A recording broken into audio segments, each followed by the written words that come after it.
Hi, I'm Cameron Edwards, and I watched the documentary about the American Factory.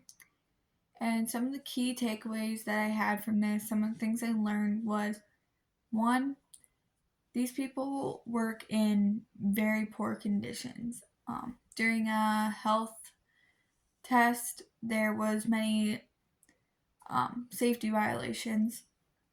Um, Many employees at the factory said that the conditions were not good. They said it was way too hot. Others said that it was way too cramped.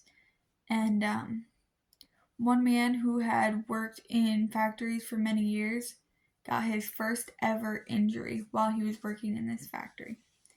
Number two, these people do not receive good pay, especially for the kind of work they're doing. One woman who worked at this factory um,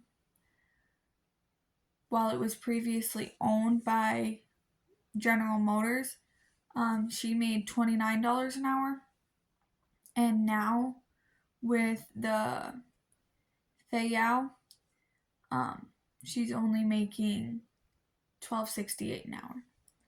And then number three, so there was big cultural differences between the employees that worked here, specifically the Chinese and the American. They just did not get along very well because they had very different perspectives on how things should work. The Americans were concerned with the working conditions and the safety of the factory, while the Chinese workers were like, no, we don't need to change anything, that's wasting time. We need to be efficient so that we can get as much product made and make more money, basically. So this caused lots of tensions between the two groups.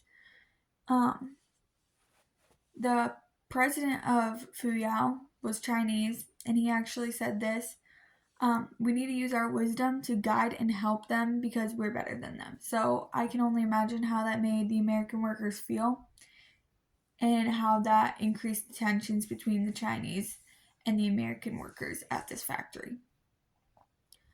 So just kind of to overlap those 3 points, the poor working conditions and then the good pay and the cultural differences. One man said, "It's hard, it's hot, it's dangerous, and the expectations are very high, and yet the pay is not what it should be."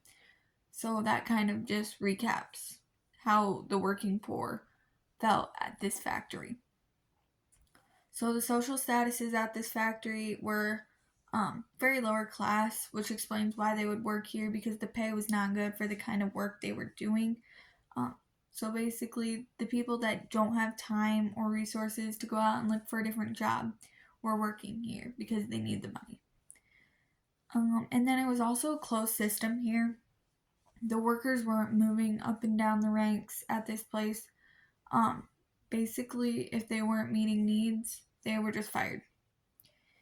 And then if I was a sociologist, I would promote better relationships because, as you've heard, they're not good. The Americans and the Chinese have very different traditions and customs. They're not used to how the other work, and they're not getting along. And then I would also advocate for safer working conditions because the working conditions at this factory are not safe. Many people got hurt, and that needs to be changed.